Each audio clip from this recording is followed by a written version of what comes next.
Hello दोस्तों, आप सभी का स्वागत है करंट अफेयर्स के सेशन में। और आज 20 मई है, तो चलिए शुरू करते हैं आज का करंट अफेयर्स से MCQ। तो सबसे पहला क्वेश्चन है, किस देश ने ऑपरेशन गिदोन के रथ नामक सैन्य आक्रमण की शुरुआत की है?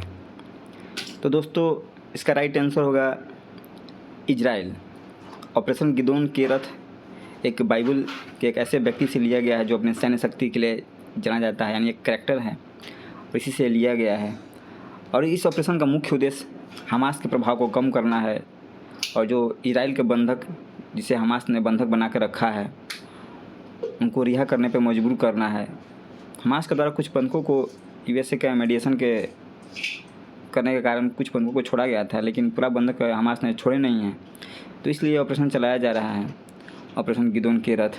जो नेक्स्ट क्वेश्चन है, SRS सांख्यिकी रिपोर्ट 2021 के अनुसार भारत की कुल फर्टिलिटी रेट TFR क्या है? Total fertility rate. दोस्तों ये मैंने पहले भी डिस्कस किया था, ये जब रिपोर्ट आया था, तो अभी 2.0 पे है भारत का TFR। और जो हमारा स्टैटिकल पंजीकरण प्रणाली SRS सांख्यिकी रिपोर्ट 2021 है, इसमें ये 2.0 पे स्थिर बना हुआ है, और जो प्रतिस्थापन दर होता है वो 2.1 होता है। अब बिहार में सबसे अधिक है TFR 3.0, जबकि पश्चिम बंगाल और दिल्ली में सबसे कम है 1.4। कुल प्रजनन दर होता है दोस्तों, ये जब एक महिला अपने प्रजनन काल के दौरान औसतन 15 से 49 वर्ष की आयु के बीच में कितने बच्चा पैदा कर सकती है, यह टोटल फर्टिलिटी रेट में काउंट किया जाता है। नेक्स्ट क्वेश्चन है, EOS-09 को ले जाने वाला PSLV C-61 रॉकेट किस प्रक्षेपण स्थल से प्रक्षेपित किया गया था? तो इसका राइट आंसर होगा दोस्तों सतीश धवन अंतरिक्ष केंद्र श्रीहरिकोटा से ये प्रक्षेपण किया गया था इसका। और ये प्रक्षेपण असफल रहा, क्योंकि ये प्रक्षेपित करने के दौरान कुछ सेकंड के बाद ही इसका तकनीकी खराबी आने के कारण, स्टेज 3 में तकनीकी खराबी आने के कारण ये गड़बड़ हो गया। तो मुख्य रूप से PSLV polar satellite launch vehicle है, जो प्रक्षेपण यान की तरह काम करता है, और इससे सन सिंक्रोनस पोलर ऑर्बिट में उपग्रह को लॉन्च करने के लिए इसे बनाया गया था। और यह 4 चरणों वाला रॉकेट है, यानी 4 स्टेजेज वाला रॉकेट है, जिसमें प्रत्येक चरण में जब एक बार काम पूरा हो जाता है तो वो चरण उस चरण को छोड़ देता है, ताकि जो कुल द्रव्यमान है वो उसका कम हो सके। तो ये इसमें दोस्तों जो पहला चरण है उसमें 4.8 mn का पीक थ्रस्ट उत्पन्न करने वाला हाइड्रोक्सिल टर्मिनेटेड पॉलीब्यूटाइन बाउंड HTPB प्रणोदक इसे जलाता है। और दूसरा चरण में विकास इंजन से संचालित होता है, और इसमें 0.8 mn का थ्रस्ट विकसित करने के लिए ईंधन के रूप में डाईमिथाइल डाइहाइड्रोजन और ऑक्सीडाइजर के रूप में नाइट्रोजन टेट्राऑक्साइड का उपयोग किया जाता है। तीसरा चरण में HTPB का उपयोग किया जाता है। चौथा चरण 2 इंजनों में मोनोमेथालिक हाइड्रोजन और नाइट्रोजन मिश्रित ऑक्साइड का संयोजन से इसको एक्टिवेट किया जाता है। तो ये 4 चरण हैं। मेनली यही पूछता है कि 4 चरण कौन से हैं और किस स्टेज में विकास इंजन या रॉकेट इंजन का प्रयोग किया जाता है। तो ये चारों चरणों के बारे में था। नेक्स्ट क्वेश्चन है, भारत के किस राज्य में वार्षिक सिरुई लिली महोत्सव मनाया जाता है? तो ये मणिपुर में मनाया जाता है सिरुई लिली महोत्सव, और वहाँ के राज्य के फूल लुप्तप्राय सिरुई लिली का एक भव्य उत्सव है। 2025 का जो संस्करण है वो 20 से 24 मई तक आयोजित किया जा रहा है। नेक्स्ट क्वेश्चन है दोस्तों, जो बहुत इंपॉर्टेंट है, सुर्खियों में रहा है। संविधान का अनुच्छेद 142 सर्वोच्च न्यायालय को क्या करने का अधिकार देता है? अभी राष्ट्रपति द्रौपदी मुर्मू जी के द्वारा उच्चतम न्यायालय से 143 पर, जो संविधान का अनुच्छेद 143 है, उस पर 14-15 सब्जेक्ट पर कुछ सुझाव मांगे गए हैं। और इसके पहले सर्वोच्च न्यायालय ने राज्यपाल के द्वारा जो विधेयक आरक्षित कर लिया जाता था उसका टाइम पीरियड फिक्स किया था। तो इसी संबंधित ये चीज़ें हैं। संविधान का अनुच्छेद 142 जो है, अपने समक्ष लंबित किसी मामले या मामले में पूर्ण न्याय प्रदान करने के लिए सुप्रीम कोर्ट कोई डिग्री या आदेश पारित कर सकता है आर्टिकल 142 के तहत। तो इसका राइट आंसर C होगा।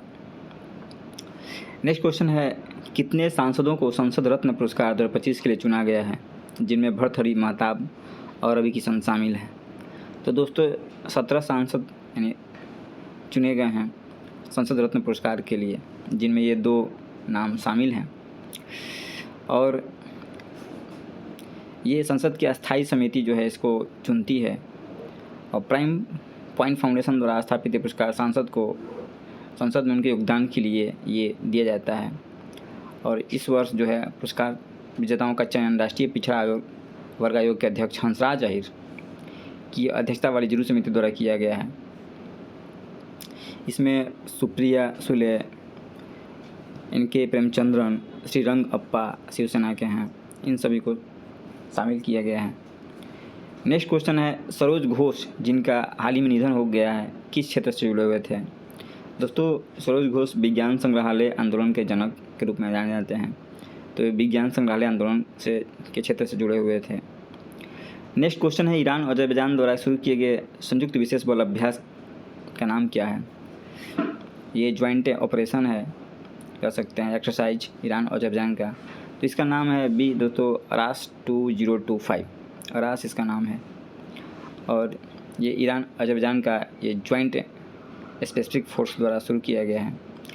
ईरान के राष्ट्रपति मसूद पेज़ेश्कियान हैं और अजरबैजान के राष्ट्रपति इल्हाम अलीयेव, तो ये याद रखिएगा नाम। नेक्स्ट क्वेश्चन है भारत ने SAFF सैफ अंडर 19 चैंपियनशिप का खिताब किसे हराकर जीता है। तो दोस्तों ये बांग्लादेश को हराकर जीता है और ये फाइनल अरुणाचल प्रदेश के यूपिया में गोल्डन जुबली स्टेडियम में हुआ और ये मैच पेनाल्टी शूटआउट में चला गया है जिसमें भारत ने बांग्लादेश को 4-3 से हराकर ये जीत लिया है। इसके पहले 2023 में भी सैफ फुटबॉल भारत ने जीता था, अब 2025 में जीता है। और 2025 संस्करण में भारत, बांग्लादेश, नेपाल, भूटान, श्रीलंका और मालदीव के टीमों ने भाग लिया है, यानी साउथ एशिया के जो टीमें इसमें पार्टिसिपेट करते हैं। नेक्स्ट क्वेश्चन है किस संगठन ने लैंगिक संवेदनशीलता और छात्र सुरक्षा को बढ़ावा देने के लिए कैंपस कॉलिंग कार्यक्रम शुरू किया है। कैंपस कॉलिंग कार्यक्रम, तो दोस्तों इसे राष्ट्रीय महिला आयोग के द्वारा शुरू किया गया है और इस पहल का प्रमुख जो उद्देश्य है लैंगिक संवेदनशीलता और छात्र सुरक्षा को बढ़ावा देना। इसका एक प्रमुख उद्देश्य यौन उत्पीड़न को रोकना। कॉलेजों में जो अभी कोलकाता में जो घटना हुआ था रेप का, इन सब चीज़ों, विश्वविद्यालयों में छात्रों को जो यौन उत्पीड़न और इन सब चीज़ों से सामना करना पड़ता है, इसको कंटेन करना यानी इसको रोकना। और यह कार्यक्रम युवा विकास मंच युवा मंथन के सहयोग से लागू किया जा रहा है। हाल ही में समाचारों में उल्लिखित राज्यों की बावली 16वीं शताब्दी की एक बावड़ी है जो किस शहर में स्थित है। दोस्तों ये दिल्ली में स्थित है और दक्षिण दिल्ली की महरौली पुरातत्व पार्क में यह बावड़ी 16वीं सदी की है जो स्थित है। इसे मुगलों से पहले जो लोदी वंश था उसके शासक सिकंदर लोदी के दौरान दौलत खान ने 1506 ईस्वी में बनवाया था।